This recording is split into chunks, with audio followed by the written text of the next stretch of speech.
until then. The hero added. The remaining students dispersed.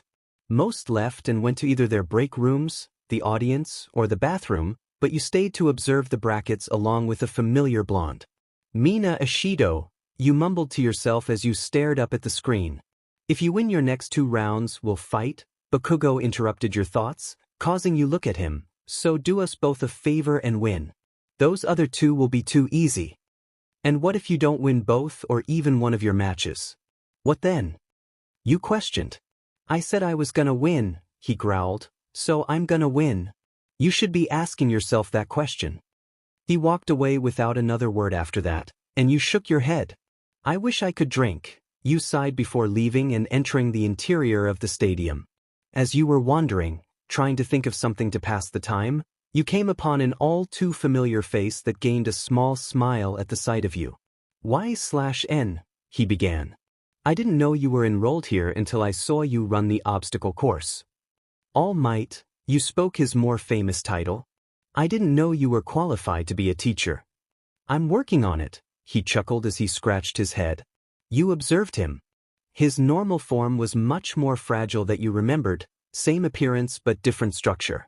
He slouched more, and his limbs seemed more lazy. His words seemed slower and his thought process seemed delayed. He was definitely getting weaker. You're like an old man now, you joked. You hadn't seen him in several years. You were surprised he remembered you. I'm not old, he argued with a slightly offended expression. I'm aging, but I'm not old, not yet at least. You're weaker, more fragile. You scanned his body once more as you spoke. That's obvious.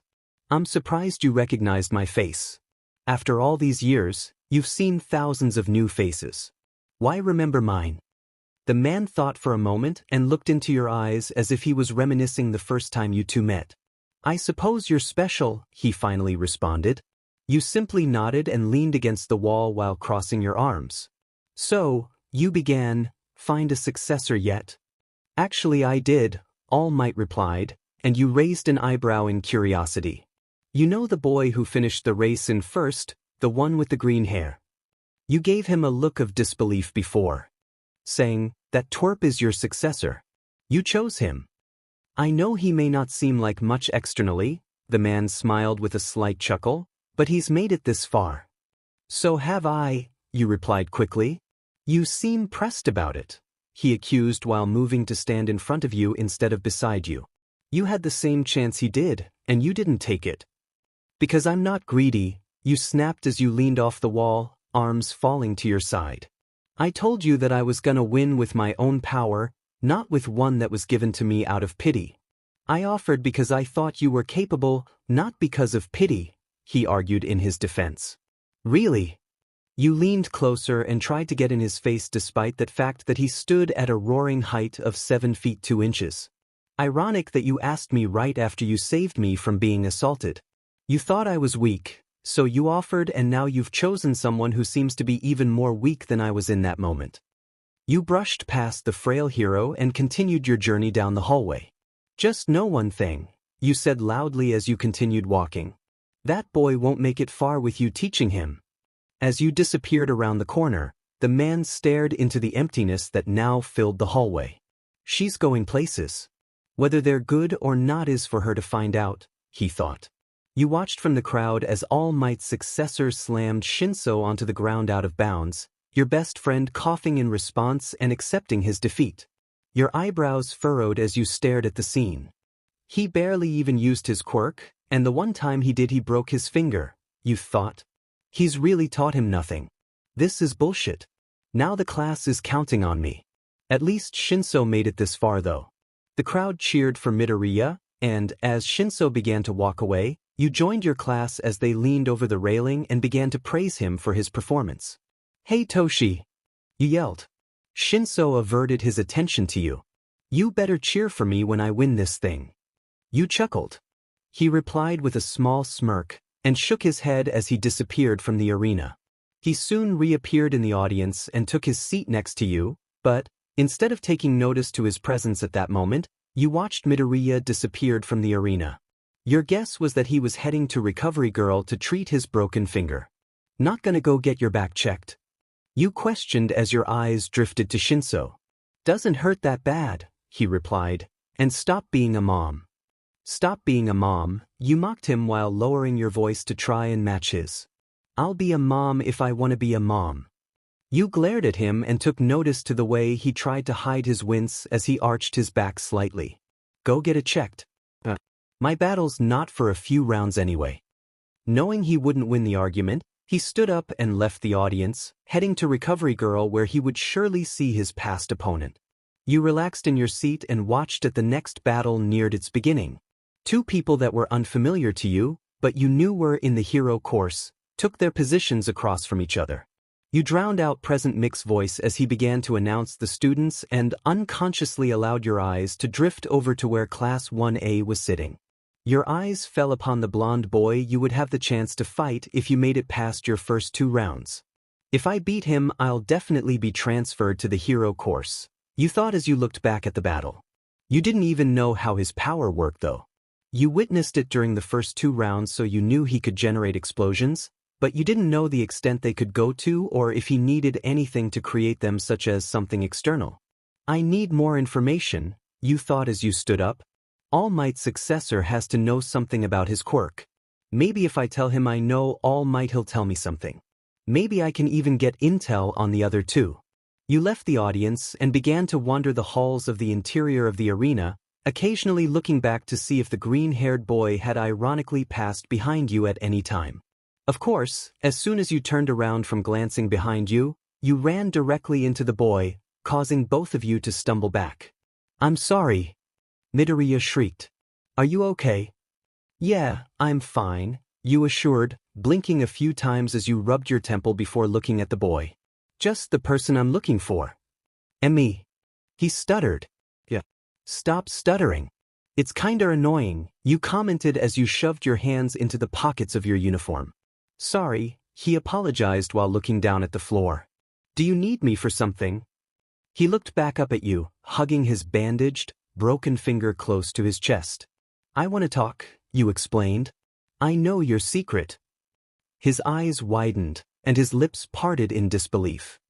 He whipped his head around to see if there were any eyes watching.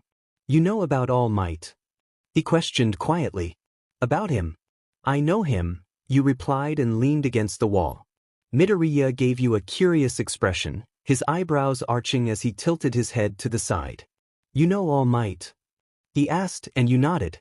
"He saved me from being assaulted by a mugger years ago," you informed while looking up at the ceiling. "Tried to be the hero. Didn't work out. He happened to be there. I managed to catch a glimpse of him before he transformed. He gave me the same offer he gave you." "He offered you his power?" he asked, and once again you nodded. "Obviously, I didn't take it," you continued. "That's the difference between us. I wanted to win with my own power, not one that was given to me out of pity." "Well, if I didn't take it I wouldn't be able to use my own power," Midoriya said. "I was quirkless. That's a difference between you and me. You had a choice. I didn't. If I didn't take it then I would never become a hero." "Got guts," you told him. "You always break your bones like that." You looked down at his broken finger. "At first, yeah," he admitted and scratched the back of his neck. "I used to damage my entire arms and legs.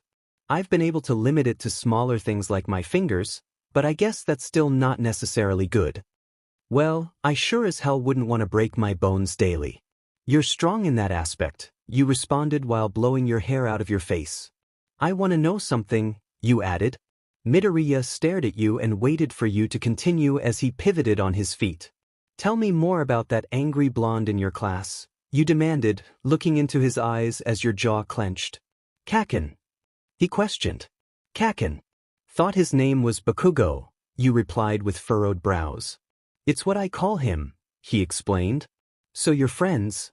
you questioned, raising an eyebrow. "Plus, kinda," he replied. "We grew up together, but now we're sort of rivals."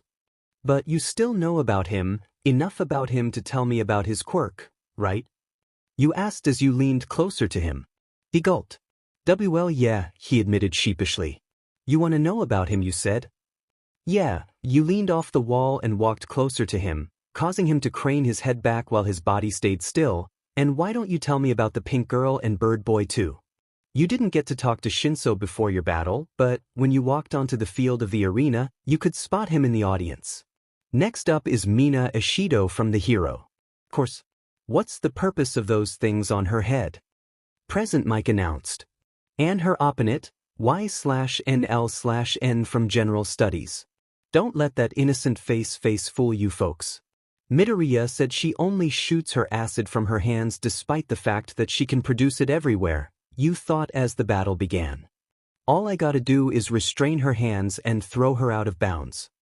This is gonna be fun," Mina exclaimed, narrowing her eyes at you as she charged.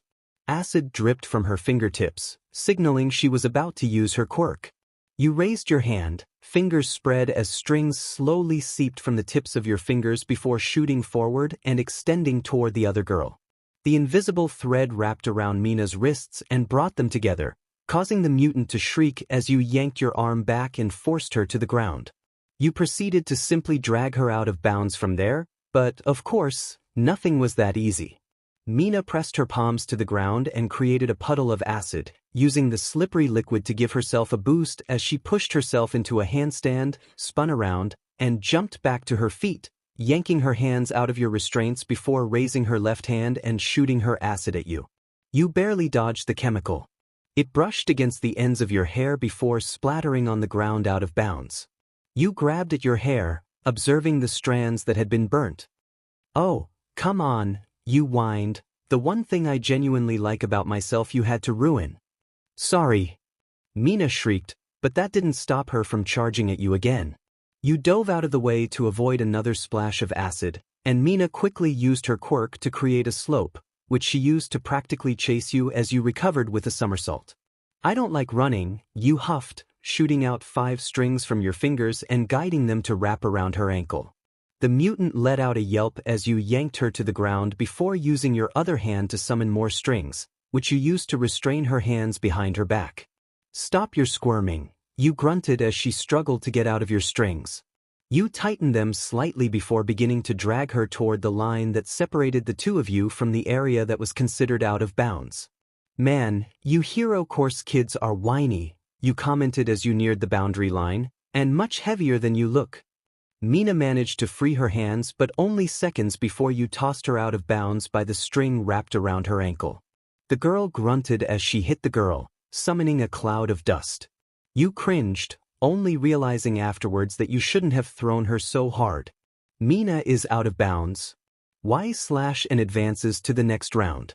The next round begins in 5 minutes. Midnight announced from the stage, and you finally processed what had just happened. "I won," you muttered, whipping her head around and searching for Qinsō in the crowd. When you found him, he was clapping slowly with a small smirk on his face. Then he held up 3 fingers. 3 more, you thought. "If I win 3 more, I win the whole thing." Whoa, that was totally energizing. You turned around to find Mina pushing herself off the ground. She brushed the dirt off her uniform before running hand through her hair and turning to look at you. "That was epic," she exclaimed, rushing forward and leaning close to your face. "Your quirk's awesome. I couldn't even see what was happening." You paused for a moment. "Thanks." "Yep," she replied, smiling. "Well, I'm gonna go join my class. Good luck for your next round."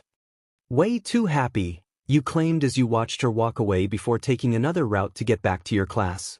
"Look who showed me up," Qinsō grinned as you reached the section class 1C was sitting in. "For the second time today," you quickly stated, trying to uphold a smug expression, but you eventually smiled. "You should get an award," Qinsō joked, but you took the statement literally and replied with, "If I win 3 more matches, then I will." Qinsō shook his head, still grinning as he wrapped his arms around your waist and gave you a quick hug.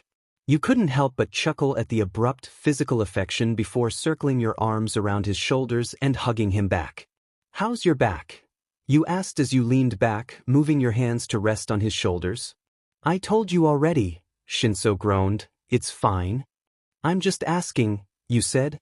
"Stop being a brat." "Stop being a mom," he argued, and you narrowed your eyes at him. You've always looked out for Qinsō. It's a natural instinct of yours to look out for everyone around you, even if you don't know someone and even if that person is a complete butt and utterly rude. Who knows? Maybe that person is just having a bad day. You once had a waitress throw your food in your lap after you told her she brought the wrong thing, and she apologized minutes later, claiming she was having an awful day and should have never acted harshly. It was then that you realized being understanding was better than being aggressive until you know the entirety of the situation. "Who are you against next?" Qinsō asked, and you didn't even need to glance at the bracket displayed on the screen to answer. "Bird Boy, Tokoyami, from Class 1A, you stated. Qinsō turned to look at the screen, saying, "That's not for a while. Want to take a break? We can check out some of the vendors." "Sure," you said before quickly adding, "but I don't have any money on me, so, if I see something I like, you're paying. It'll be even since you ate 2/3 of my Doritos." "Fair, fair," Qinsō said. "Come on." The two of you departed from the rest of your class and left the stadium, heading toward the front gates where all the vendors were stationed. "Oh, Qinsō." You pointed to a nearby stand which had a woman behind it, who was selling green tea-flavored desserts such as matcha green tea cookies and green tea ice cream. Qinsō looked to where you were pointing before he visibly cringed, saying, "Green tea stuff is gross." "Qinsō," you deadpanned, tugging on his sleeve. The boy eventually gave in, sighing as he allowed you to drag him over to the vendor. 𝗫𝗁𝗀 watched carefully as you scanned every dessert, occasionally asking the lady on the other side of the table how much each food item was if it didn't already have a label on it. A few minutes after observing everything, you stepped back, saying, "We can go." 𝗫𝗁𝗀 gave you a confused look, asking, "Don't you want anything?"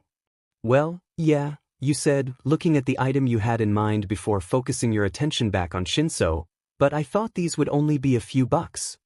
𝗫𝗁𝗀 stared at you for a few moments before stepping forward and leaning over the table, looking at the item that had fought your eye. It was 2,205 yen. It seemed pricey at first, but then again, the desserts were all homemade and the one you had been eyeballing was a package that consisted of a dozen cookies of all different types, but they were all green tea flavored. Your eyes immediately lit up when 𝗫𝗁𝗀 pulled out the respected amount of money and handed it to the woman, who thanked him before putting the package of cookies in a brown paper bag and handing it to him. "Thank you," you said slowly, smiling as 𝗫𝗁𝗀 handed the bag over to you. Yeah, whatever," 𝗫𝗁𝗀 said. Normally, he would never spend 2,205 yen on a small package of a dozen cookies that you could get at the store for probably 734 yen, but then again he was buying it for you, and you were an exception when it came to pretty much everything. "I'll save them for after I win," you grinned, curling the open end of the bag closed. "It'll be another reward." "You're very cocky today," 𝗫𝗁𝗀 commented as the two of you continued to explore. "I'm not cocky," you disagreed. "I'm confident."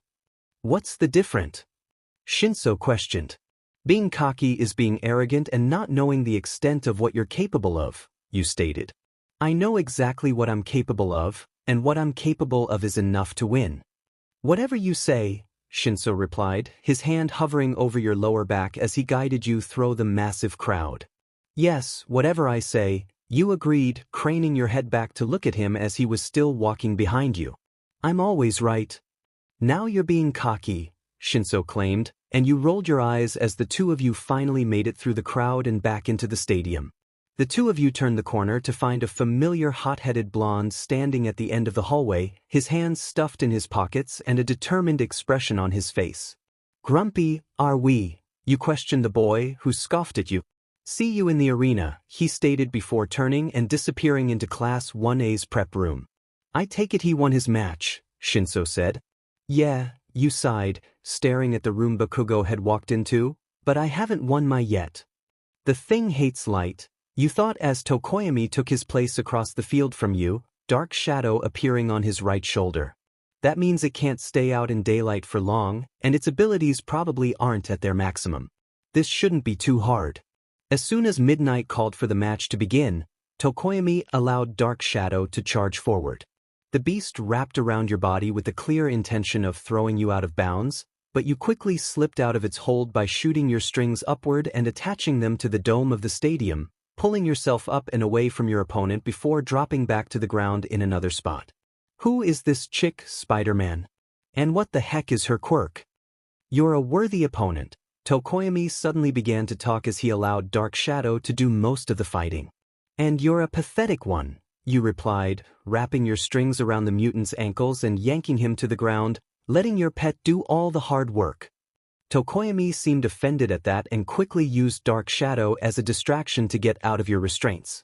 The beast created a shield between you and 𝗕𝗁𝗄𝗧 as the hero course student recovered from the ground. "Gonna play defense the whole time?" you asked, trying to move around Dark Shadow, but the creature overwhelmed you, towering over your smaller frame. "Possibly," 𝗕𝗁𝗄𝗧 replied. You scoffed, diving out of the way as Dark Shadow swatted at you before shooting out two strings toward the beast. They wrapped around Dark Shadow's neck, and as soon as the creature was secure, you yanked it back and slammed it to the ground. Dark Shadow whimpered as its eyes locked with the sun looming over the stadium, and it quickly faded, returning to its safe place back inside 𝗕𝗁𝗄𝗧's body. Standing up with a smug look on your face, you turned around to face 𝗕𝗁𝗄𝗧, who was staring at you, silently deciding his next move. "Your pet's gone," you stated. "You gonna try and fight me or take the loss?" 𝗕𝗁𝗄𝗧 stayed silent for a few seconds before he hung his head low, raised his hands, and said, "I surrender," before stepping out of bounds. "Well, You began slowly, not expecting such a response. That's kinda disappointing. 𝗕𝗁𝗵𝗃 has surrendered. 𝗧𝗏 and advances to the next round. Midnight announced, and you grinned, spinning around to look for Shinso in the crowd, but, instead, your eyes fell upon your next opponent. Bakugo was staring at you with an expression that you couldn't decipher.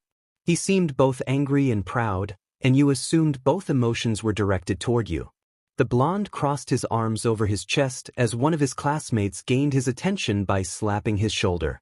Bakugo scowled in response before yelling at them to quit bothering him, forcing himself to look away from you. Well, I might die today. That fight was disappointing. You looked over your shoulder to find Bakugo standing in the doorway. You had immediately gone to Class 1C's prep room as soon as your fight with 𝗕𝗁𝗵𝗃 ended to wait out the time before your match with Bakugo, but, of course, the blonde had to find you. Really? You questioned. You seemed quite amused. I was hoping you would toss his butt out of bounds like you did with Pinky, Bakugo replied, leaning on the doorframe as he crossed his arms and stared at you. I still would have won, you said confidently, standing up from your chair before turning to face the boy. Keep up that attitude for our match, Bakugo smirked. It'll make it so much better when I beat you. You narrowed your eyes at him, saying, How can you be so sure? 'Cause I'm better than you, Bakugo scowled, already fed up with seemingly nothing and everything. Really? You asked, placing your hands on your hips as you tilted your head. How are you gonna beat me if you have no idea what my quirk is, yet I know everything there is to know about you? Bakugo seemed stunned for a millisecond before his typical angry expression returned. I've watched all your matches, he countered, and you chuckled, stepping closer to him. That doesn't matter, you insisted, pushing yourself closer to him until his back was pressed up against the open door of the room. I correlate my fighting style to my ability, so it's no help if you don't know what my quirk is. Get the hell out of my face before I make you, Bakugo shouted, but his outburst only amused you. The blonde shot out his hands and pushed on your stomach, trying to shove you away, but you stood strong and placed your hands on the door on either side of his face, trapping him temporarily. You're not gonna hit me, you stated, bringing your face closer to his, so close that he visibly cringed as he slowly grew more angry. You're gonna save that for the real fight.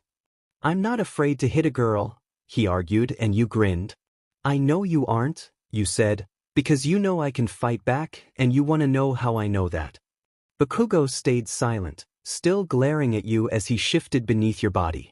You leaned close to him, moving your mouth toward his ear before slowly licking your lips and lowering your voice as you whispered, because you just became my puppet, Katsuki Bakugo. Yin, let's put it this way, Bakugo was very much not sunshine and rainbows when he stepped into the arena, and you assumed it was because of the conversation he instigated back in the prep room.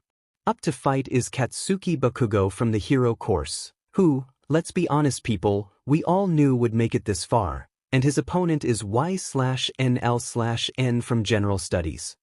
You crouched slightly, hands on your knees as you allowed your invisible stings to slowly seep from your fingers and crawl across the ground, slowly inching their way toward Bakugo, who stood with an eager expression as small explosions crackled in his palms. Begin, Midnight said, putting the fight into motion, and as soon as you heard speak, you yanked your arms back, your strings already having been wrapped around Bakugo's ankles. Bakugo grunted when he hit the ground and began to struggle against your strings as you pulled him toward you.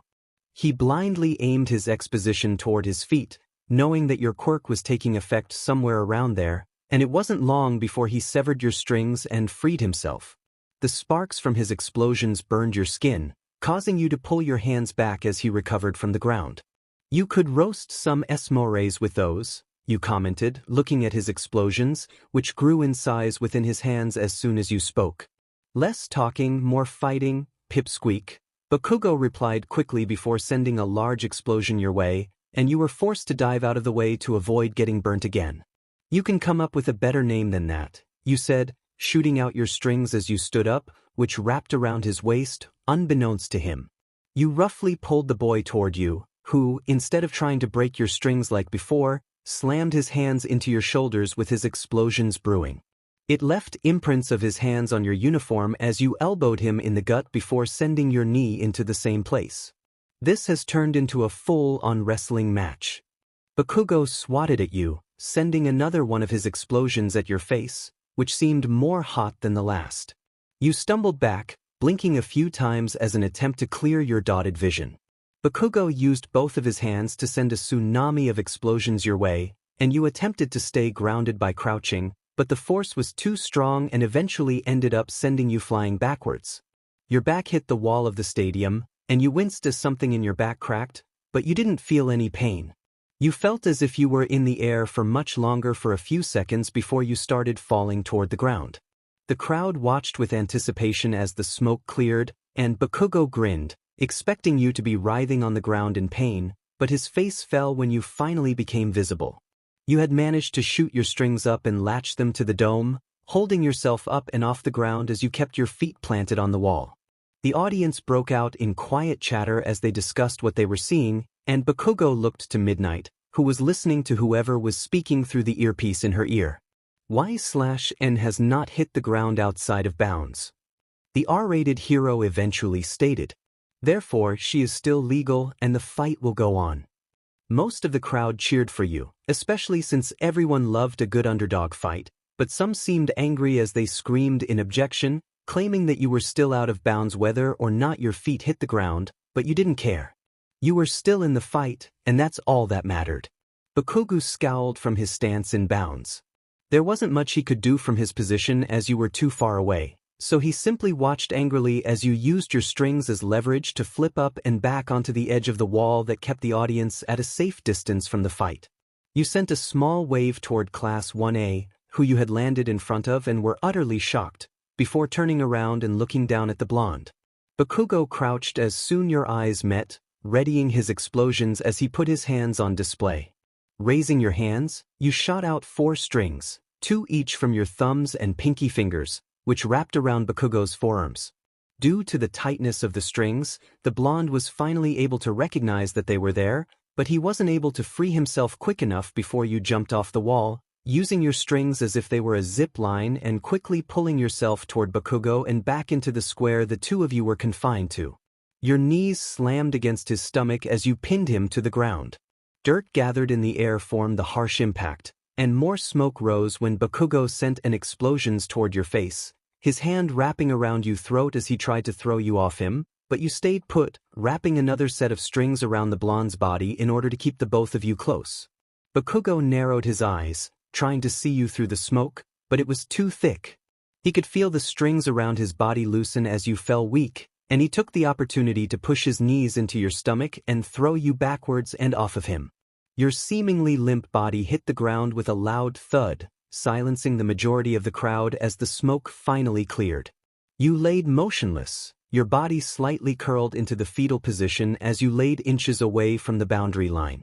Bakugo waited, seeing if you would get up, but he eventually pulled his eyes away from you when the crowd gasped and began pointing at him. The blonde looked around at the audience before looking down to find his hand coated red, soaking wet with blood. He then lifted his head to find Midnight jumping off the stage and rushing over to you. The woman gently placed her hand on your shoulder, rolling you over, and her eyes widened at your condition. She muttered something to you, something Bakugo couldn't hear, before nodding and returning to her previous position on the stage. You slowly pushed yourself into a sitting position, looking around almost mindlessly before standing up on shaky legs. You turned around, finally facing Bakugo, and you couldn't help but laugh at his shocked expression. You rasped, and not done why yet. Your throat was completely torn up.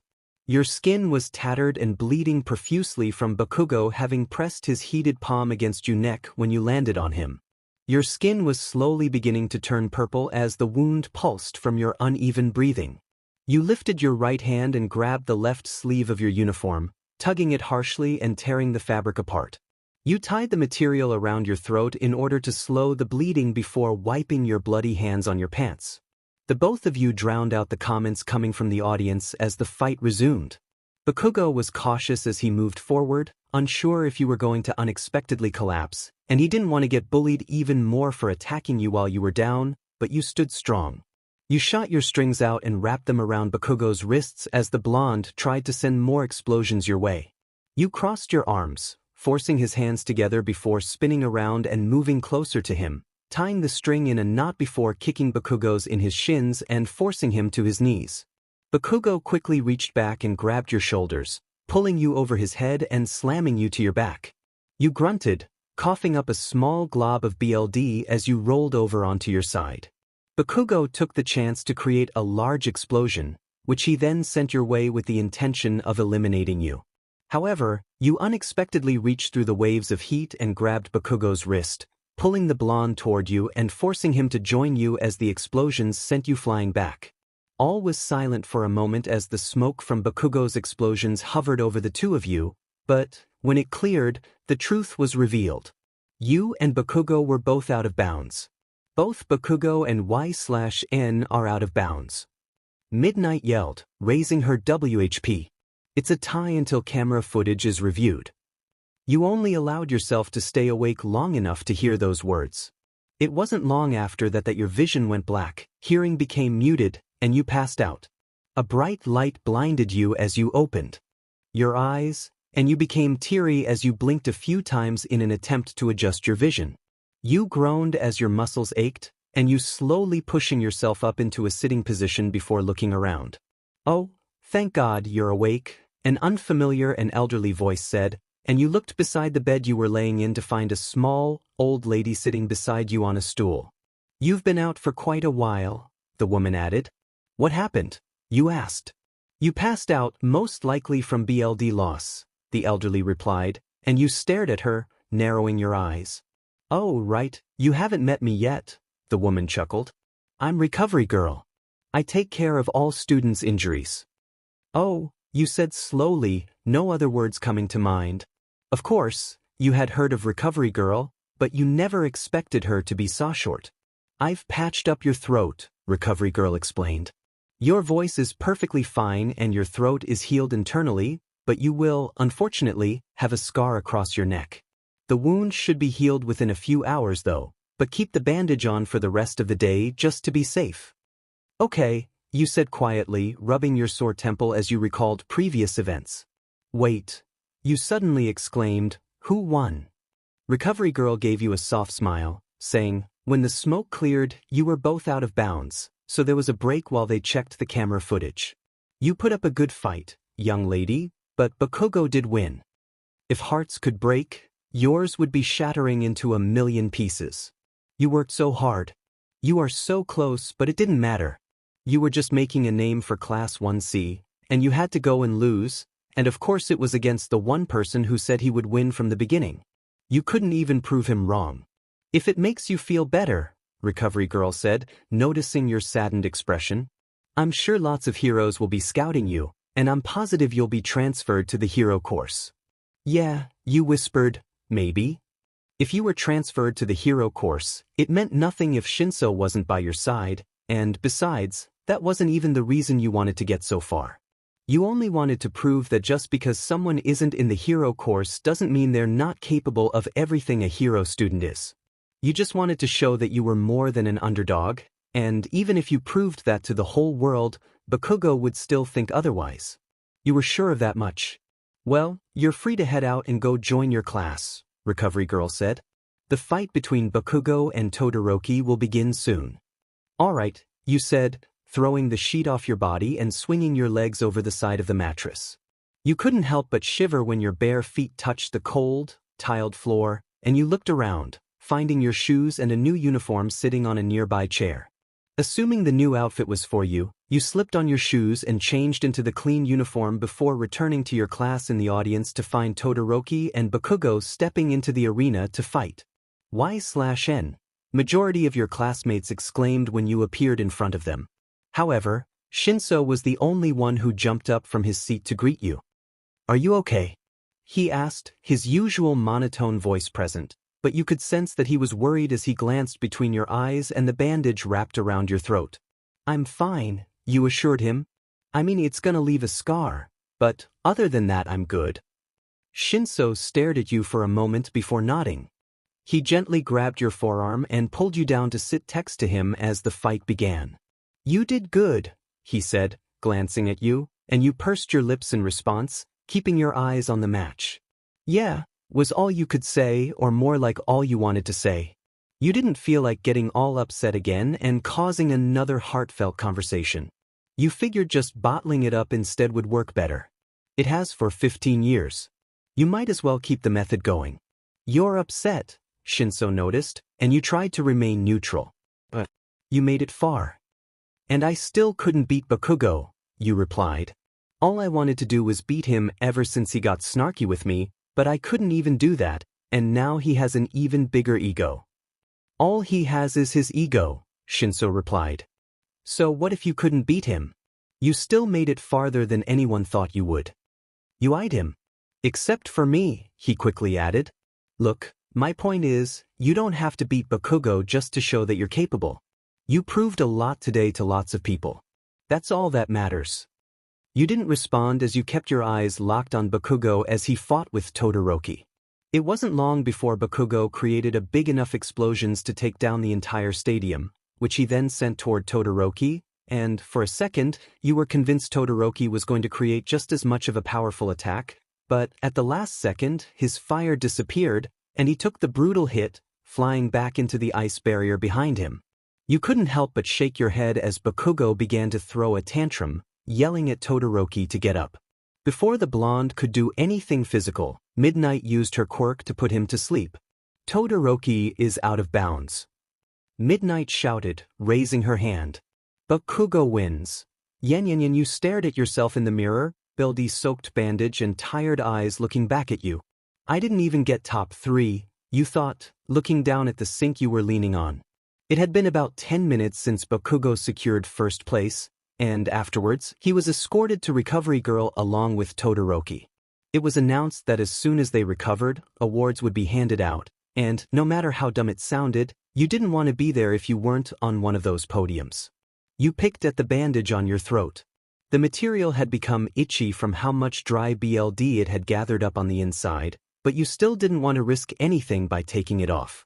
You stared deep into your own eyes, seeing many emotions, most of them negative. Pitiful. You heard the voice in your head spit at you. You couldn't even beat a wannabe hero course student. It continued. Now you're alone, sulking over something that won't even matter in 5 years. Pathetic. You squeezed your eyes shut, trying to think of something else, anything else that would stop the demon inside your head from berating you anymore. L/N. You opened your eyes and looked over your shoulder to see a girl poking her head through the bathroom door. You recognized her immediately as she had gone up against Bakugo early in the competition. They're about to hand out awards, 𝗬𝗏𝗧𝗏 said. Midnight sent me to come get you. Why? You asked, furrowing your eyebrows in confusion as you pushed yourself off the sink and turned to face the brunette completely. You got 3rd place, 𝗬𝗏𝗧𝗏 replied. Didn't you know?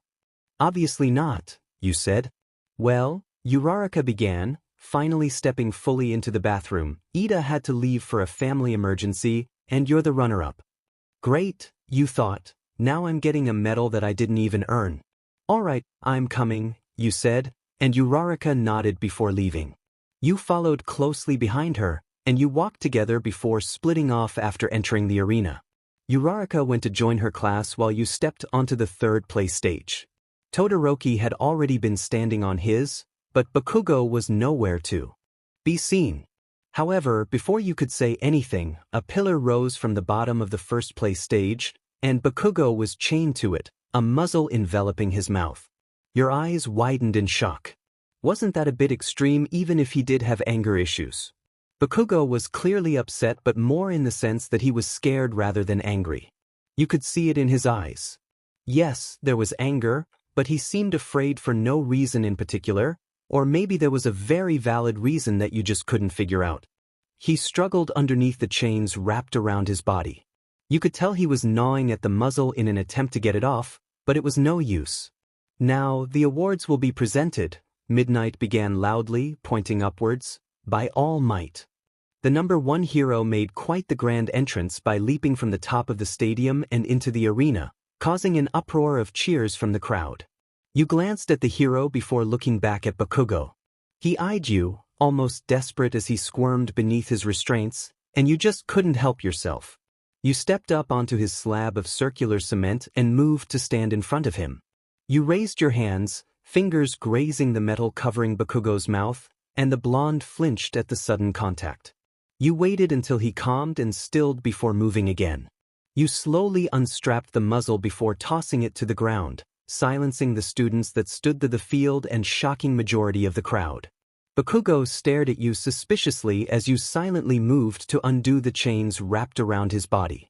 They clattered against the cement as you finally freed the blonde. You stepped back, hands on your hips as you said, "Now play nice or I will put them back on. You're not my goddamn mother. Stop telling me what to do." He snapped. "No, I'm not your mother," you replied, giving him an exaggerated smile, "but you're still my puppet." Jumping back down onto your stage, you turned toward All Might, a silent sign for him to continue. The man glanced at Midnight before clearing his throat and stepping forward. "Plus, congratulations, young 𝗬𝗓𝗏, the hero stated, and you leaned down slightly as he raised the bronze medal that had been draped over his arm and placed it around your neck. "You made quite the statement today," he added before moving to award Todoroki with the silver medal. "Still not a statement worthy of this medal," you thought, looking down at the medal rested against your upper chest.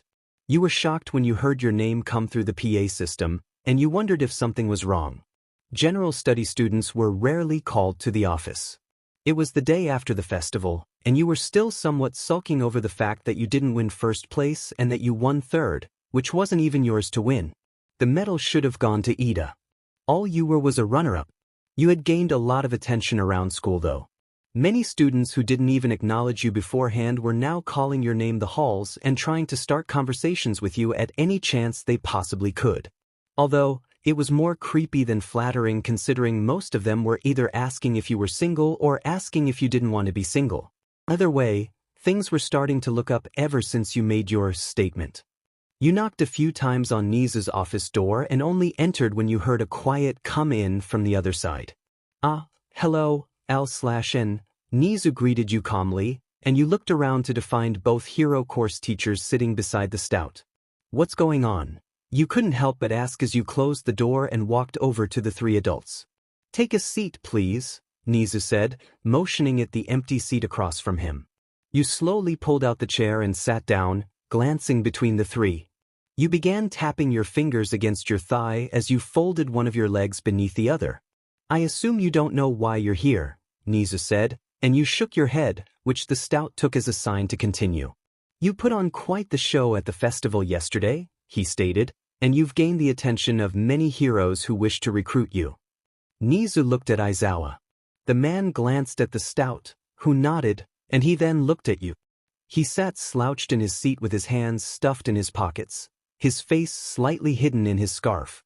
"Dozens of requests have been sent in for you," Aizawa said, "but we can't allow you to access them because you're not a hero course student, so he looked at 𝗍 and 𝗵𝗏𝗃, "have decided it would be logical to transfer you to the hero course as soon as possible." You definitely didn't see that coming. Well, you did. You just assumed they'd wait a year to transfer you since both classes are already full. "If you accept, that is," 𝗍 added to Aizawa's statement. "Of course, you'll remain in general studies until we work out a new schedule and get you a hero suit, but you'll probably be transferred by the end of this week, and you'll be given the opportunity to pick what hero class you want to be in." "This is a lot," you said slowly. "I understand, which is why you're given a choice here," 𝗍 responded. "You can either decline and continue your year in general studies and we'll decline all the offers that have been sent in for you, or you can choose to transfer and finish your year in the hero courses. Understand that if you choose to transfer, it will be a drastic change."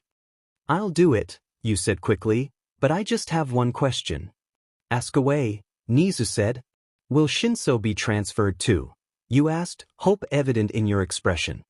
"He made it to the 1v1 rounds too." "Yes, but he did not make it as far as you." 𝗵𝗏𝗃 finally spoke for the first time since you entered the room. "It is clear that you have much more experience than him and won't have trouble falling into the routine of being a hero student. Shinso needs more practice and training before being transferred. Which is why I'll be training him in my free time and after school hours," Aizawa explained. "So, you trailed off, still waiting for some kind of definite answer. "He'll be in the hero course by his second year," Aizawa stated. Okay, you said, thinking to yourself. That wasn't too bad. You would still see him throughout the halls, and next year, you'd be in the same class. What about the numbers? You asked. Both classes are maxed to 20 kids. Won't adding a student to one of them mess up the scale? We thought about that, 𝗍𝗂𝗧𝗏 began, and we considered removing students, but we ultimately decided that everyone who's in the hero course this year deserves to be there, so I've taken it upon myself to increase the max number of students to 25 per class. That way, we can accept more next year, and if we need to, more can be transferred this year, but, for now, one class will have 21, whichever one you choose to transfer to. You thought for a moment before asking, Bakugo is in class 1A, right? Yes, Aizawa said, not even trying to hide the slight smile that appeared on his face. Then I'll go to class 1A, you stated, and 𝗍𝗂𝗧 nodded, writing down the information on a blank piece of paper. But don't think this is because I have some middle school crush on him, you added quickly. It's fun irritating him. That's all. Don't anger him too much, Aizawa replied. He's already got enough of that. That's the truest statement I've ever heard in my life, you thought as 𝗍𝗂𝗧 cleared his throat while lifting his head to look at you. Please submit a rough draft of your hero costume within the next few days, and I'll send it to the support department and have it made, 𝗍𝗂𝗧 said. Hopefully, you'll be transferred by Friday or at the latest Monday. You may return to class now. With no need to stay any longer, you stood up and left, many thoughts swirling through your brain. The most evident one, you couldn't wait to see the look on Bakugo's face when you walked into class 1A. How about flats? You have a terrible fashion sense. Shinso rolled his eyes at your response and returned to reading whatever was displayed on his phone. You had been trying to make something visually appealing for your hero costume ever since you got home, and of course, Shinso wasn't much help. Come on, I gotta have this turned in soon, you whined. Help me out. I'm not the most creative person. Shinso sighed, craning his head back before saying, I don't know, // look up references or something. You spun around in your desk chair, narrowing your eyes at Shinso as you ignored his statement and asked, What's wrong? Nothing's wrong, Shinso replied, lowering his head to look at you. Yes, there is, you argued, setting down the pencil in your hand. You did the sigh and the head thingy. What's wrong? Shinso shook his head in disagreement before looking back at his phone, and you quickly realized that the problem was obvious. Is this because I'm being transferred? You questioned, and Shinso glanced at you through strands of fallen purple hair. No, he muttered, and you glared at him in a similar way that a mother would glare at her child for touching something they weren't supposed to. Maybe, he corrected himself. Toshi, you sighed, shaking your head as you stood up and walked over to your bed, which is where the boy was sitting. We talked about this already. Nothing's gonna change just because I'm in the hero course now. Everything's changing, he replied as he set his phone down. We're not gonna be in the same class, and you're gonna get so wrapped up all that stupid hero drama that you're not gonna need me anymore. Hitoshi Shinso, you said sternly, and Shinso visibly paled at the sound of you using his full name. You will forever and always be my best friend, and besides, you paused, laying down and resting your head in the boy's lap. You're gonna be wrapped up in all that stupid hero drama next year too. Shinso managed a small smile as you reached up and brushed his loose hair out of his face. That's next year though, he said. Toshi, you laughed. You live across the street. That's different, he claimed, almost whining. You'll be so busy prancing around school with all those hero geeks and Bakugo dash. Oh, you interrupted, abruptly sitting up as Shinso finally realized what he said. This is about Bakugo, you stated, and Shinso shook his head in objection. No, it's not, he rushed out. Yes, it is, you exclaimed, laughing as you playfully hit his shoulder. You're totally jealous. I'm not, Shinso denied, but you kept rambling. You're so worried that Bakugo's gonna steal me away from you, and we're gonna get so caught up in trying to show each other up that I'm gonna forget about you, you said. Am I right? Shinso looked away, mumbling, partially.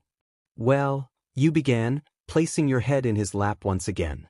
I'm still gonna sit at lunch with you, and we're still gonna walk to class together. Well, more like walk each other to class and we can take turns being late. How does that sound? Shinso looked down at you, and he smirked slightly, saying, "Sounds mediocre." "Well, we're the mediocre kids," you said, jumping up from bed and grabbing Shinso's forearm. You then began to drag him toward your desk, despite his protests, before forcing him to sit in your leather desk chair while you sat on the arm of it.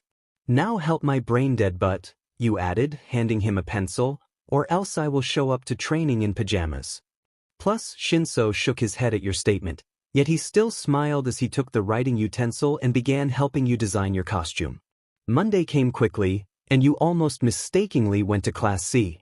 The only thing that reminded you had been transferred was Bakugo passing by you in the hallway, an unamused expression on his face like always. "Smells like success in here," you boomed as you slid open the door to Class 1A, gaining everyone's attention. "Actually, nope, that's just me." L/N. Uraraka questioned before looking at Aizawa. "Wait, she's the new transfer student." "Yes," Aizawa began to explain. L/N has officially transferred to the hero course and will be finishing the rest of her time here in Class 1A and so on. "Cool," Mina exclaimed from her seat. "There are not enough girls in this class." "I'm glad to see most of you are satisfied with the change," Aizawa began, his eyes trialing over Bakugo, who stared at you with a scowl on his face. "But this doesn't mean anything in terms of class time will change. Learning and training will still remain the same. We will still do squads, trios, duos, and 1v1s and trianing. There will just be an uneven number in some cases." The man then turned to you saying, "Your seat is behind Momo," as he gestured toward the black-haired girl who sat at the farthest seat from the door. You nodded before heading to your seat. You squeezed yourself through the small spaces in between the rows, and when you finally sat down, you realized Aizawa had already begun teaching. You didn't like your seat. Everyone else was connected. There were 4 rows of 5 before, but now that you were in the class, there was an extra desk branching off from the last row, and it was clear you were never meant to be there in the first place. Your place in the class only reminded you of how much you sort of wished you had just stayed in general studies. For those who have been scouted by one or numerous heroes, you'll be given a spreadsheet by the end of the day and be expected to choose who you want to internship with by the end of the week, Aizawa said, and you only realized then that you had been zoned out for the majority of his lecture. "But today, we'll be doing trios, heroes versus villains." The man rounded his desk and began to walk down the rows, handing everyone a card. "There will be 7 groups of 3, so one group will have to go twice. Red cards are villains, blue are heroes. Each is numbered 1 through 7, Aizawa explained, and you nodded, a silent "thank you," as he handed you a red card with the number 4 on it. The objective is for each villain team to capture the hero team's flag, which will be stationed in wherever their base is. Group up with the 2 people who have the same card as you and then head to ground beta after changing. I expect you to be no longer than 15 minutes. As soon as Aizawa left the room, everyone jumped up from their seats and began to search for their partners. You slowly stood up and looked around. Denki, Ida, Sato Kirishima, Siro, Jar Todoroki, Momo, Ojiro Deku, Hagakure, Azui Aoyama, Mineta, Shoji Tokoyami, Uraraka, Koda. You couldn't help but groan in annoyance when you realized Mina and Bakugo were the only 2 who didn't have a third member. Energetic, hot-headed, and sarcastic wasn't the best trio dynamic, but you couldn't do much about it.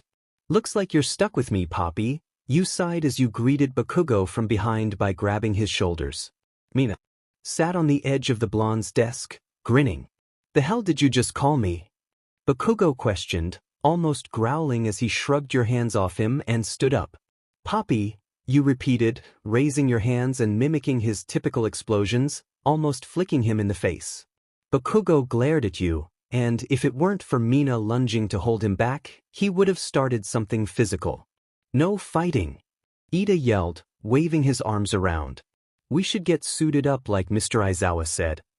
"Oh, so he's one of those guys, you thought? Zip it for eyes. Shut it for eyes." You and Bakugo yelled at Ida in unison before you looked at each other. You narrowed your eyes in frustration as Bakugo scowled once more. "Come on, let's get ready," Mina encouraged, moving to grab your arm. She pulled you away from Bakugo and over to the cases displayed on the shelves that extended from the far wall of the classroom. You noticed that everyone was grabbing whichever case coordinated to their seat number, so you quickly located number 21 before grabbing it and following Mina to the girls' locker room. "Man, I got no sleep last night," 𝗕𝗁𝗃𝗧𝗏 stated, starting a pointless yet still somewhat entertaining conversation with the rest of the girls as all of you entered the locker room. You set your case down on a nearby bench before opening it to reveal a practically perfect replica of the drawing you had submitted to the support department. The pants were black leather yet still stretchy. They were comfortable and flexible as you slipped them on. The boots were obsidian black with a snakeskin design, and, despite the fact that they looked heavy, they felt light when you put them on your feet. The top was an unknown material to you, but it felt soft against your skin as you slipped it over your head. It was a deep V-neck, and you might have gotten dressed coded for it if you didn't have a brown leather patchwork jacket to go with your costume. The fingerless gloves fit perfectly, and the aviator goggles were fit snug over your eyes. They were also blacked out from the outside, so your eyes couldn't be seen. "Whoa, Y/N, you look so cool," 𝗬𝗏𝗧𝗏 said, peeking around a row of lockers as she noticed you were fully dressed.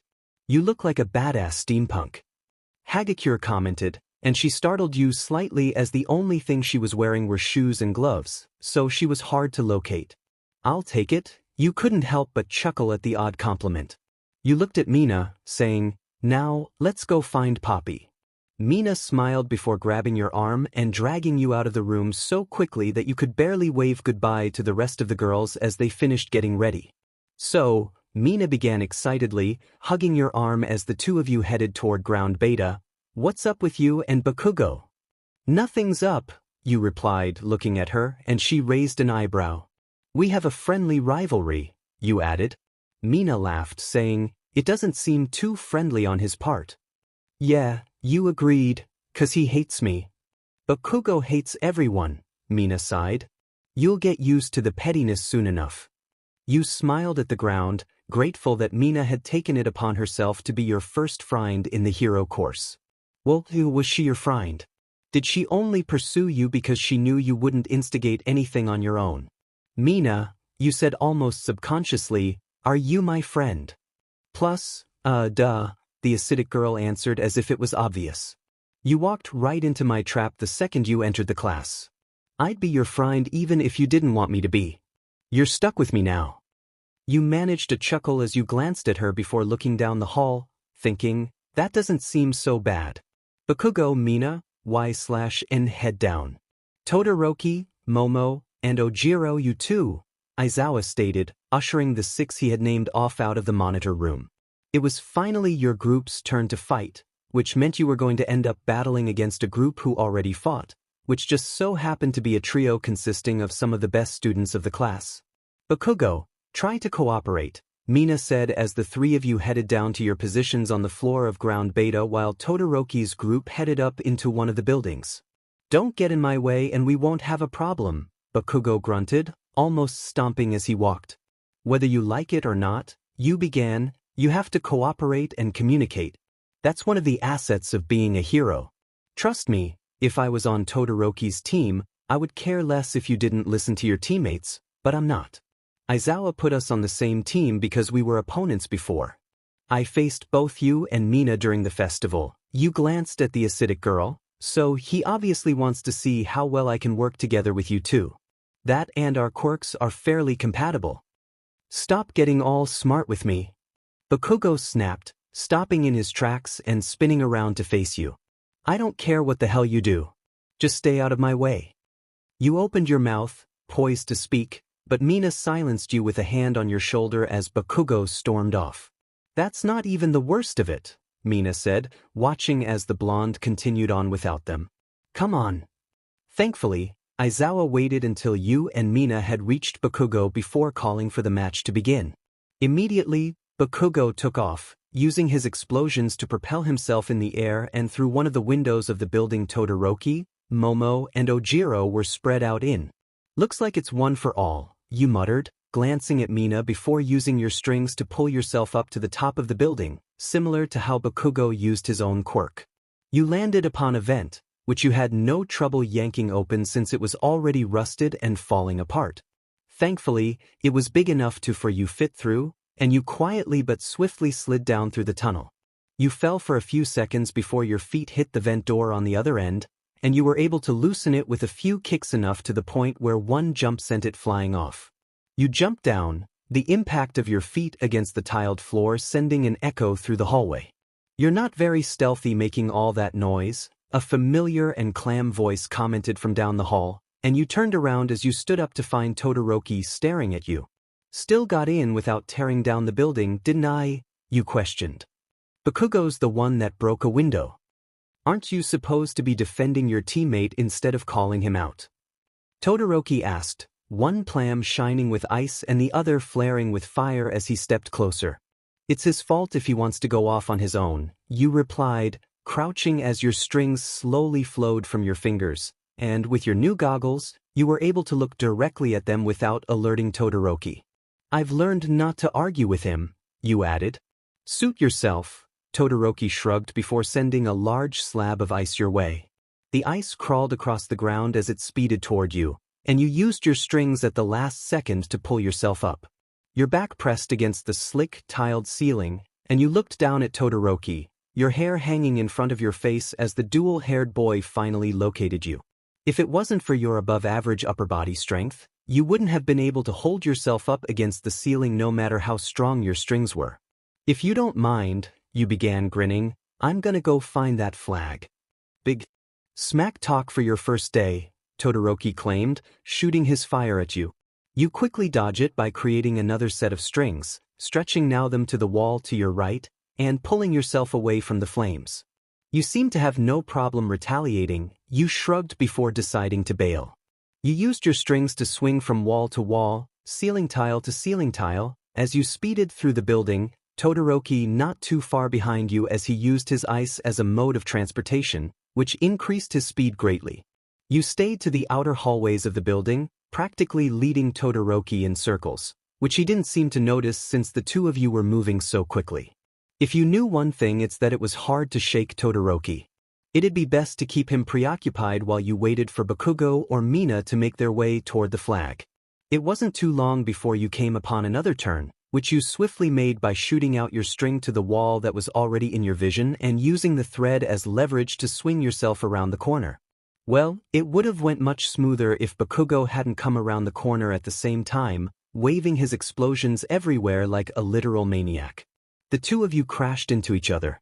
Bakugo curled his knees into his stomach as a reflex, which resulted in him kneeing you harshly in the gut as you collided, and, if it weren't for 𝗳𝗏𝗏𝗧𝗏 noticing the collision and shooting out his ice to protect you, Bakugo's heated hand would have smacked right into your face.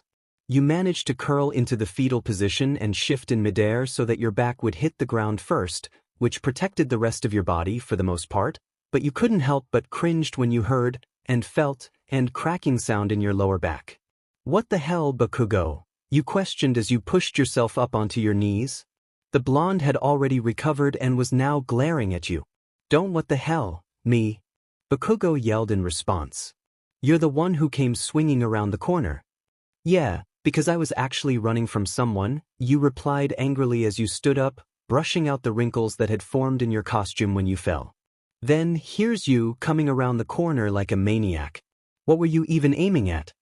"You two are pathetic," 𝗳𝗏𝗧𝗏 claimed, and you didn't even have time to look over Bakugo's shoulder at the dual-haired boy before he took the opportunity to immobilize the both of you with his ice.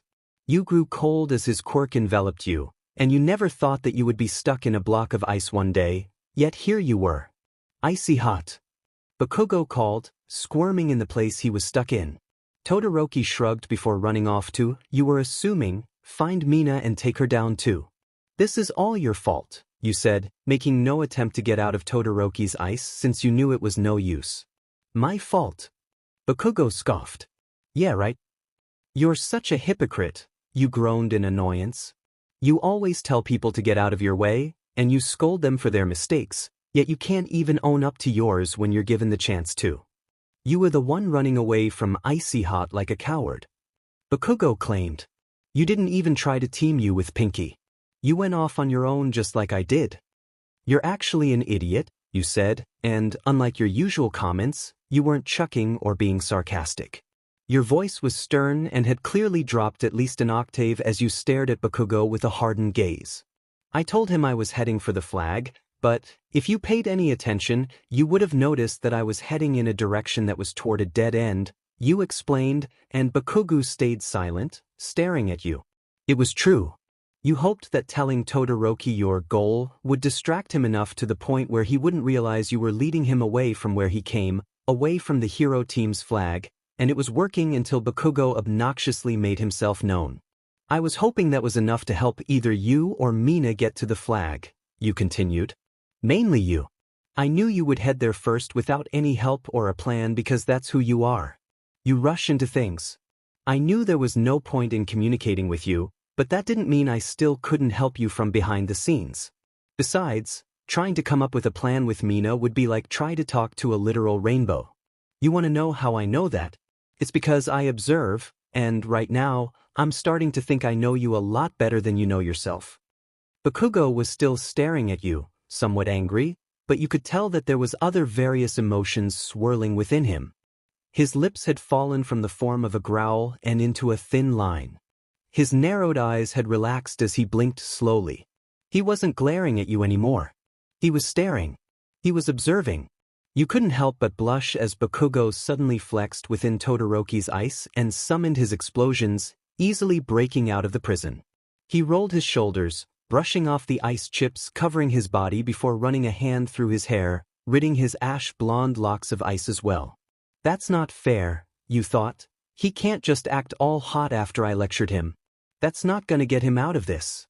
Bakugo's annoyed expression returned, and you honestly thought he was just going to turn around and leave you, so you were shocked when he stepped forward and pressed his hand against the ice enveloping you, using his quirk to break it into thousands of pieces, freeing you. Your body was still cold, and you felt almost paralyzed for a moment, causing you to fall limp as soon as you were free. Thankfully, Bakugo caught you by your forearms and steadied you, keeping you upright on your feet until you were able to properly move on your own. Come on, he grunted, pushing you away from him as soon as you felt the feeling in your body return. Pinky can't face those three on her own. You couldn't help but smile as you rushed to follow Bakugo, who had begun to run as soon as he finished his statement. You got a plan, Poppy? You questioned, and Bakugo eyed you, glaring, but he didn't retaliate to the nickname like he had done previously. Nope, Bakugo said, chuckling maliciously. There was a slight rasp to his voice that made you subconsciously shiver. You're the brain now, Pipsqueak. I'm the cavalry. We're not doing Pipsqueak, you stated as the two of you rounded a sharp corner. What? So you can give me a dumbass nickname, but I can't give you one, he questioned, scoffing. At least give me one that makes sense, you said. How does Poppy make sense? Bakugo asked, rolling his eyes. You know, you said slowly, raising your hands and mimicking his explosions. Boom boom. You're a child, Bakugo claimed, glancing at you before adding, Mighty Mouse. Mighty Mouse, you said, laughing, genuinely humored. Really? I give you one chance to redeem and you choose Mighty Mouse. You told me to choose something that fits, Bakugo scowled, annoyed with how much you were complaining. I'm not changing it now, so stop complaining. Do you have a plan? Of course I have a plan, you stated, but are you actually gonna listen to me? Bakugo opened his mouth to speak, but he said nothing. He remained silent, clearly debating on what to say next as the two of you continued to run, side by side. Seems like you're gonna make me listen one way or another, he finally said, sparing you. No glance, but you couldn't help but look at him, or am I not your so-called puppet anymore? Oh, you're still my puppet, you laughed. Did you actually think we would be talking right now if you weren't? I don't need you to elaborate, Bakugo hissed. Just tell me the plan. You peered around the wall, glancing at where Momo stood, guarding her team's flag. The girl had built a brick wall using her quirk. Well, 3 brick walls. The cement wall of the building was the last wall that enclosed the flag in a cube.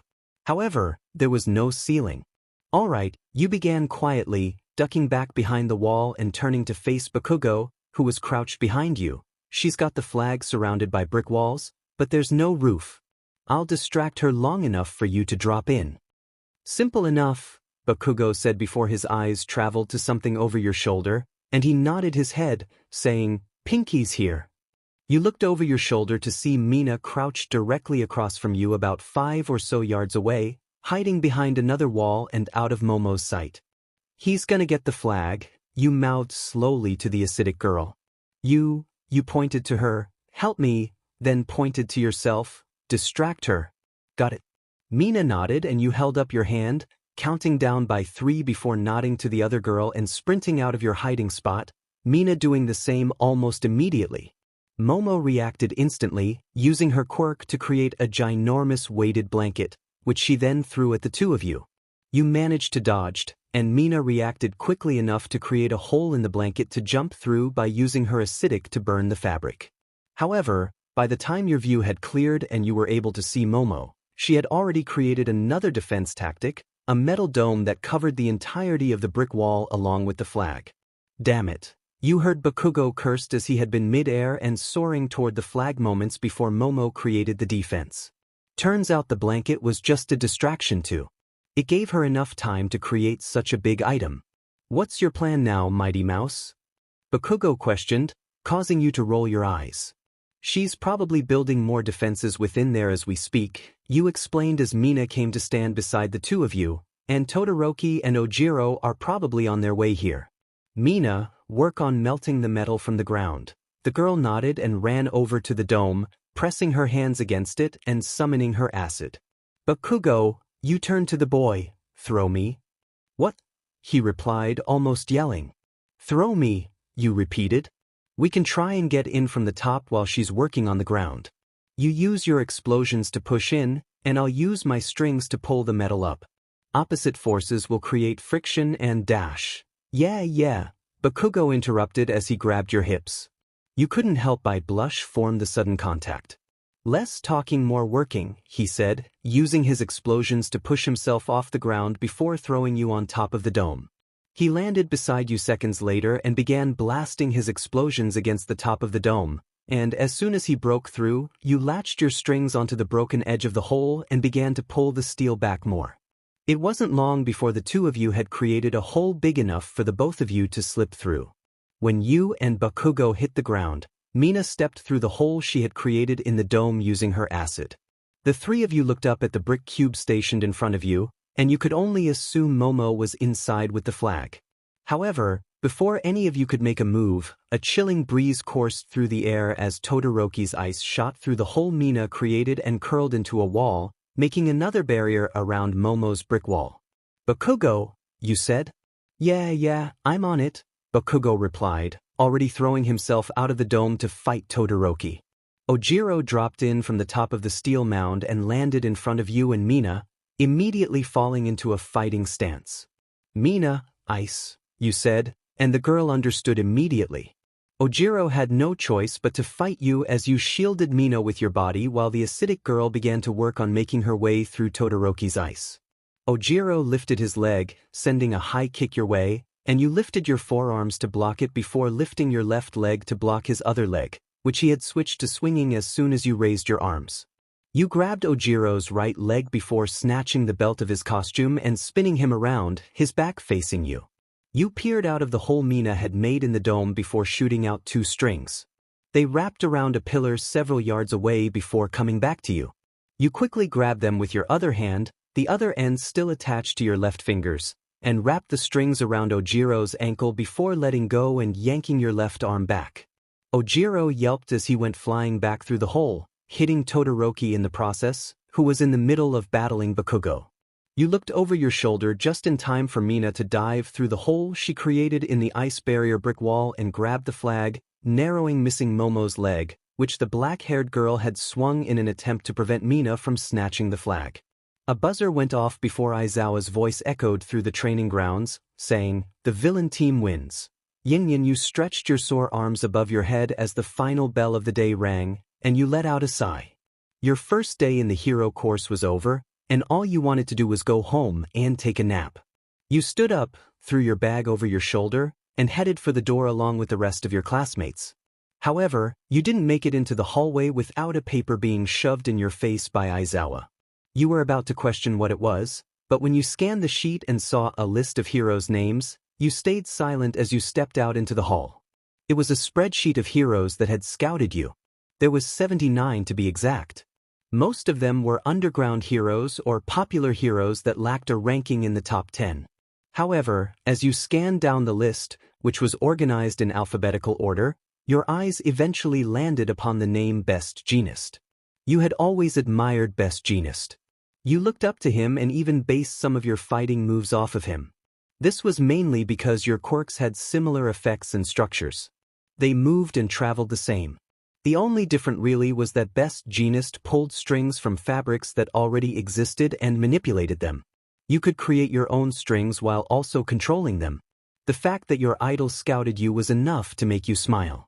"What ya doin'?" a familiar voice said, and you lifted your head just in time to see Mina rest her chin on your shoulder from behind.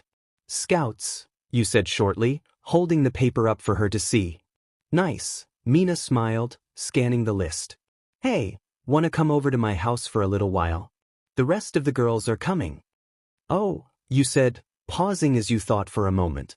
You only realized then that the only friend's house you had ever been to was Shinso's. You had never hung out with any girls outside of school, let alone girls as girly and energetic as Mina. "What if you were a bore? Come on, it'll be fun," Mina urged, shaking your shoulders. "Please." "Okay," you couldn't help but laugh. "I'll tag along," you continued as your eyes traveled over to Ida, who had just walked past you. "I'll be right back," you said, and Mina nodded before running over to 𝗬𝗪𝙢𝙢𝙢. "Hey, Ida," you called as you pulled your bag over your shoulder and unzipped it before digging inside. Ida stopped walking and turned around to look at you as you jogged over to him. "Yes?" he asked, pushing his glasses further up the bridge of his nose as he watched you rummage through your bag. Eventually, you pulled out your bronze medal, which was originally meant to be hanging around Ida's neck. "Here," you said, holding the medal by its ribbon as you held it out toward him. "This is technically yours. Whether it's because you were in the hero course before me or because you lasted longer, I don't know, but you got 3rd place, so here. Plus, it's okay," Ida assured, waving his hands with a small but nervous smile. "You worked just as hard as I did. You can keep it. Trust me, I'll get many more medals into the future," you joked, but not really, with a small laugh. "Take it." Ida hesitated before taking the medal and tucking it away in the pocket of his blazer.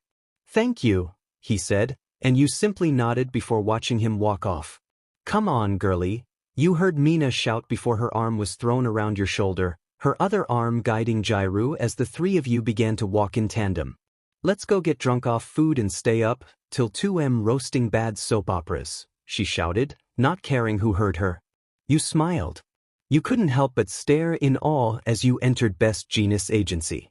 You had never been in a hero agency before, and yes, it was just like any other big, fancy, and spacious building with a bunch of mannerly dressed people who wore obviously false, exaggerated smiles, but it was worth being around if it meant you got to spend a week with your idol. Y/NL/N. You spun around at the sound of your name to see a woman dressed in navy blue pants and a matching blazer with a white blouse standing to your right. She had a clipboard held close to her chest and a clearly fake smile plastered on her face. "That's me," you replied, turning to face the woman completely. She checked something off on her clipboard before saying, "This way," and gesturing for you to follow her. Your fingers tightened around the strap of your duffel bag as you walked closely behind the unnamed woman. It wasn't long before the two of you reached a gray door, which she opened before beckoning you to go in first, which you did with a small nod. "Oh, you have got to be kidding me." "Why, hello, Poppy." "Bakugo, please watch your language and your tone," 𝗵𝘃𝗁𝗍 said from his seat behind his desk. Bakugo huffed and crossed his arms from where he stood in front of the hero as you rushed over to stand beside the angry blonde, facing your idol. "It's nice to personally meet you, L/N, 𝗵𝘃𝗁𝗍 said, nodding your way. "You were quite impressive during the festival." "Thank you," you replied, bowing slightly. Now that introductions are done, 𝗵𝘃𝗁𝗍 began, sighing as he stood, and it was only then that you realized how tall he was. "Get suited up. We're going on patrol." "Already? We just got here," you said. However, you didn't have any problem starting right away. You'll get time to settle in, 𝗬𝗲𝗁𝐵 said, but as long as the sun is out, so are we. Get into your costumes and meet back here.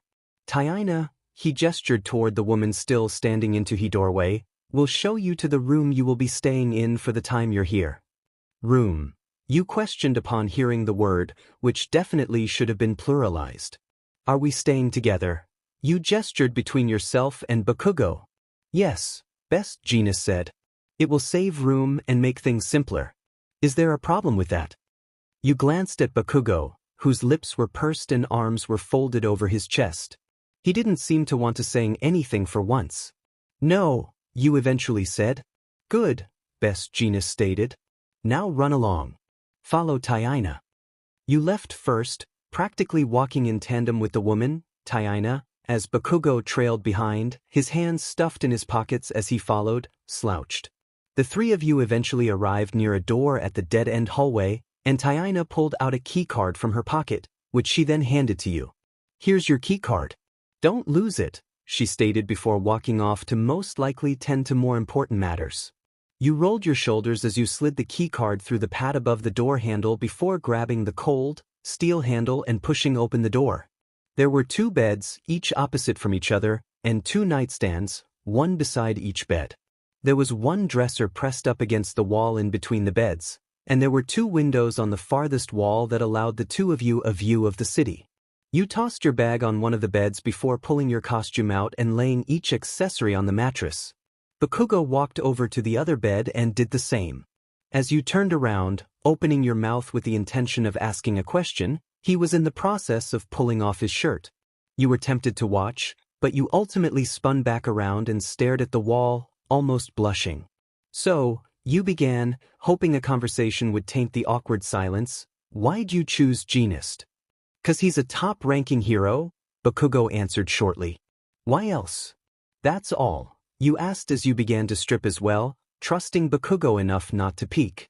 You took off everything but your undergarments and quickly changed into your costume. Yeah, he grunted. Top-ranking heroes have the most to learn from. It's as simple as that. Oh, it's simple all right, you agreed with a small hum. What about you? Bakugo questioned. Why did you choose him? It better be a damn good reason for me to tolerate being stuck here with you for a week. More like I'm stuck here with you, you disagreed, pulling your aviator goggles up to sit upon your hairline as you turned around to face Bakugo, who was already staring at you as he fiddled with his gauntlets. As for why I'm here, it's because 𝗬𝗲𝗁𝐵 is my idol. He's a great hero. He doesn't do it for the fame. He does it for the community. It's also a plus that our quirks are similar. God, you sound like Deku, Bakugo groaned. He pulled his mask over his eyes before heading for the door, and you quickly tossed your bag on the floor near your bed before rushing to catch up with him as he headed back toward 𝗬𝗲𝗁𝐵's office. When the 2 of you arrived, 𝗔𝗂𝘁 was standing behind his desk, his back toward you as he stared out the wall of windows on the far wall. However, when you closed the door behind you, the sound alerted him, and he turned around to face the 2 of you as you approached his desk. I'm going to be honest, 𝗔𝗂𝘁 said abruptly, looking toward Bakugo. I'm not a big fan of you. Bakugo, stunned, stuttered to find any words for a moment as his eyes grew wide. You threw a hand over your mouth to suppress a laugh, but it eventually ended up spilling out, and Bakugo glared at you. I imagine the only reason you chose me is because I'm one of the top most popular heroes, 𝗔𝗂𝘁 continued. Right. But you drafted me, Bakugo countered. Clearly, but that's only because I've had nothing but little do-gooders lately, 𝗔𝗂𝘁 explained, but you're the first one in a while that's been ferocious. It's my job as a hero to reform people like you. Wait, you said, almost upset too. Interrupt the conversation that was clearly tearing down Bakugo's ego and making him look like a kicked puppy. So am I just a do-gooder or? No, 𝗬𝗲𝗁𝐵 said. I drafted you for many reasons. First of all, our quirk structured are similar. I'm sure you noticed that, and I assume that's one of the reasons you chose me. Secondly, I knew you and Bakugo had ignited a flame the first time you 2 met. Not only is it my job to mature kids such as Bakugo, he glanced at the boy, but it is also my duty to teach the importance of teamwork. I'm well aware the 2 of you don't work together very well, but you will by the end of this. Yen, stop touching me. It's not on purpose. Then stop walking to 𝗕𝗏𝗄𝗁𝗄𝗏. The sidewalk is only so big. Dear Lord, 𝗵𝗃𝗁𝗁𝗄𝗏 muttered, you and Bakugo still bickering behind him as the three of you walked the busy streets of Japan. When the hero came to a halt, the two of you silenced yourselves, coming to a stop as well as 𝗵𝗃𝗁𝗁𝗄𝗏 turned to face you. All you two have been doing for the past 20 minutes is arguing, 𝗔𝗂𝗁𝗁𝗄𝗏 sighed before looking around. Now both of you, go help that child. He's in distress. You looked across the street to see a small, young boy sitting on the sidewalk. Tears streamed down his face as he looked around, seemingly searching for something or someone as he clutched a toy car close to his chest. This is an internship, not daycare, Bakugo stated, annoyed. You are not permitted to use your quirks publicly. You two don't have your license, 𝗔𝗂𝗁𝗁𝗄𝗏 explained. For now, do simple good deeds. Make yourself favorable amongst citizens. Come on, Poppy, you said, smacking your lips as you grabbed Bakugo's forearm despite his swatting hand. Let's see if you can talk to a kid without blowing a fuse. At the next red light, you dragged Bakugo across the street and approached the sobbing toddler. At the downcast of your shadows, the child looked up at you but continued his crying. Hey buddy, you said as you crouched down, resting your arms on your knees. Bakugo stayed standing, towering over the child and crossing his arms as he taped his foot impatiently. His intimidating appearance only caused the child to cry harder. Bakugo, you hissed, looking up at him, and he rolled his eyes before crouching down beside you. However, his typical angry and annoyed expression remained plastered on his face. What's your name? You asked the boy, who sniffled, still crying as he replied with, 𝗔𝗂𝗁, in a distressed and panicked voice. Okay, 𝗔𝗂𝗁, you began. Why are you so sad? I lost my mama, 𝗔𝗂𝗁 cried, squeezing his toy. Alright, where were you last with your mom? You asked. We were looking at these cool shirts through a window, and I saw a butterfly, and I followed it until it flew away, and when I turned around my mama was gone, the boy replied, rubbing his sore eyes with the back of his small hands. Okay, do you remember what these shirts looked like? You questioned. 𝗔𝗂𝗁 nodded, saying, one was black with red and white squares on it, and one was blue with a yellow car on it. Those sound like cool shirts, you said, smiling, and 𝗔𝗂𝗁 nodded quickly. Guess what? You added. Huh. 𝗔𝗂𝗁 said, kicking his legs as he began mindlessly dragging his toy car against the cement between his legs. Me and this grumpy dude are your new heroes, and we're gonna help you find your mom, you explained. 𝗔𝗂𝗁 smiled before giggling. Really? He questioned. You hummed, saying, we'll find her in no time. How about you come with us? Okay.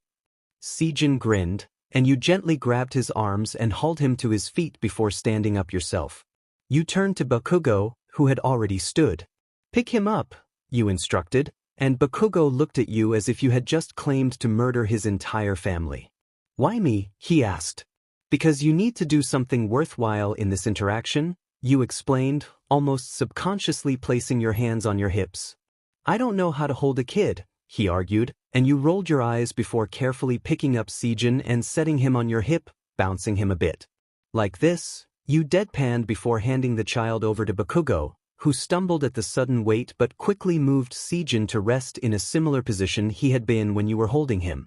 The child puckered his lips and trilled his lips, making fake engine noises as he began to drag his toy across over Bakugo's chest and across his shoulders, and you couldn't help but laugh. I hate you, Bakugo grumbled. Many do, you hummed. Let's go. Bakugo followed behind you with 𝗔𝗂𝗁 in his arms as the two of you walked down the block for a few minutes.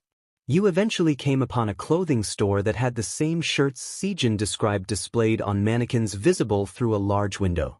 Also there was a woman dressed in jeans and a brown, long-sleeve sweater, who was frantically searching around and calling the name, Ginny, which you assumed was a nickname for 𝗔𝗂𝗁. Mama!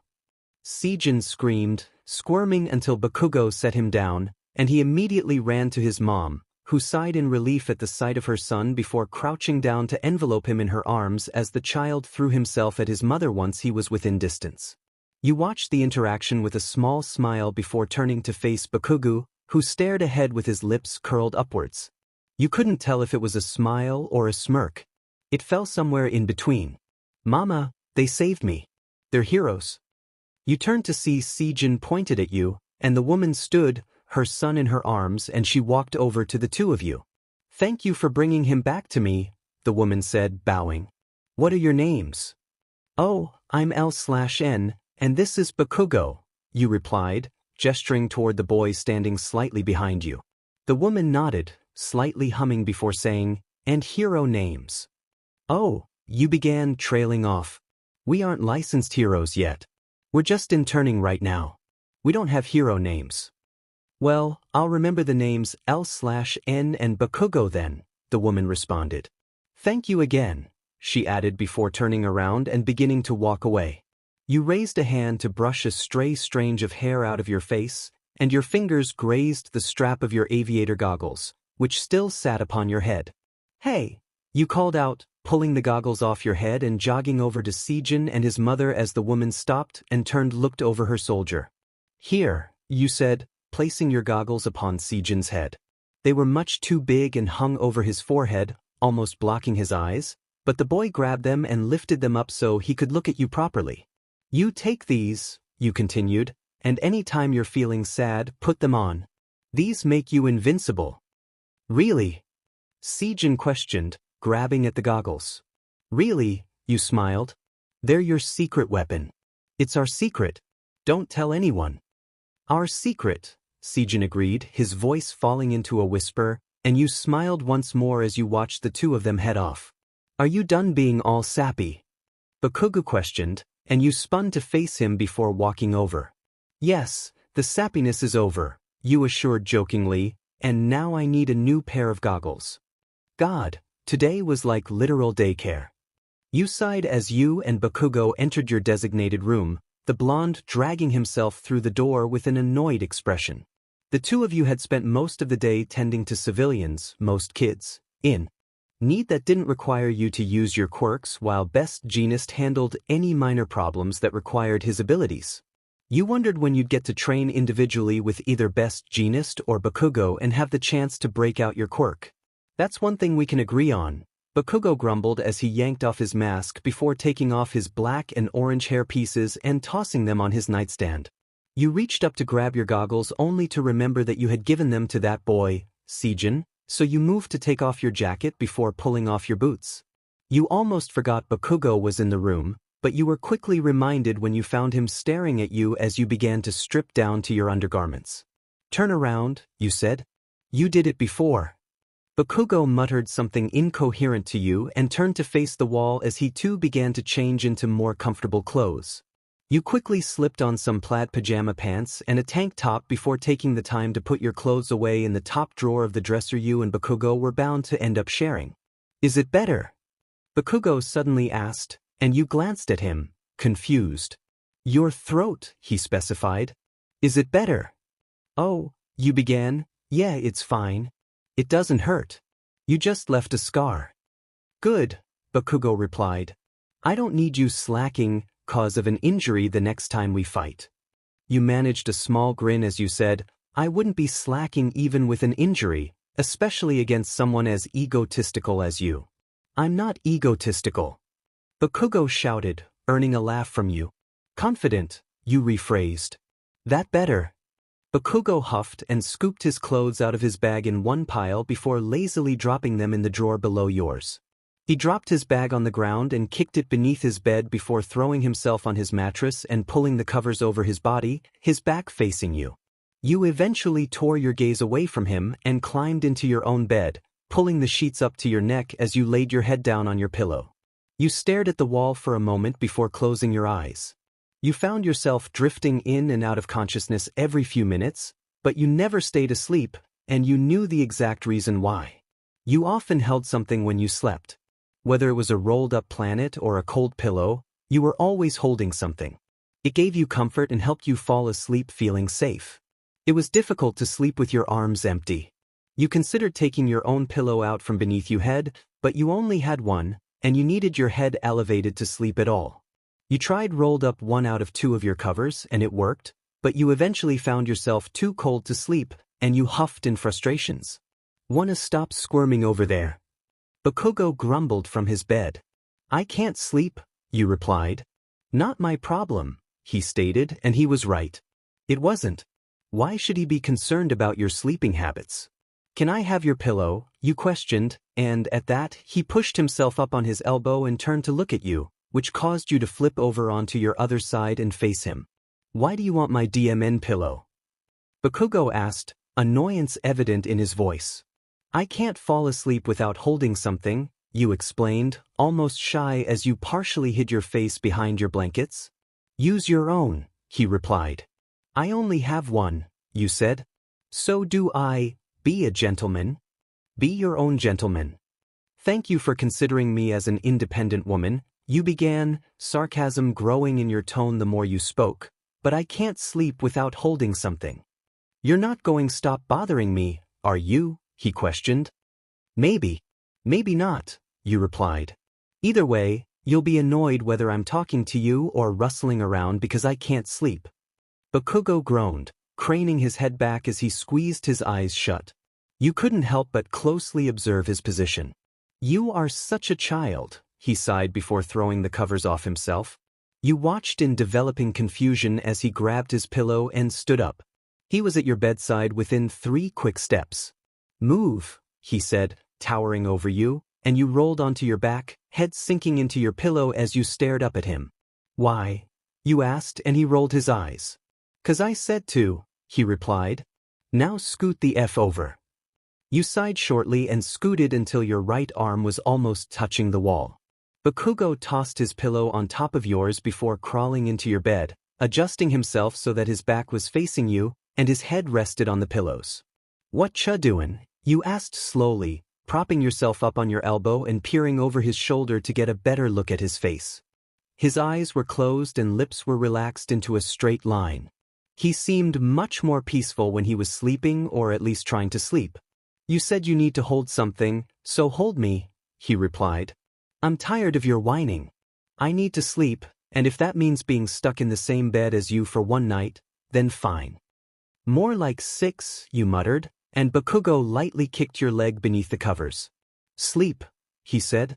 You sighed and pressed the side of your head into the pillows, your eyes glued to the back of Bakugo's head. You had never been the big spoon in cuddling with someone else. You and Shinso often cuddled, more when you were younger, and it was more typical for Shinso to hold you. If you were holding him, he often had his arms wrapped around you at the same time. You and some of the other girls in the class ironically ended up in a cuddle pile during your stay at Mina's, and you ended up with Momo's arm draped over your torso and Uraraka's head laying on your hip. You and never been the big spoon, especially with someone's as easily annoyed as Bakugo. Exhaling, you maneuvered one arm beneath his left side, which was pressed against his mattress, before draping your other arm over his right hip. You slowly tightened your grip around him as if to avoid triggering an insult or shout from the boy as you pressed your head against his back. The feeling of his body pulsing slowly as he inhaled and exhaled calmed you, and your eyes were closed before you knew it. It was comfortable.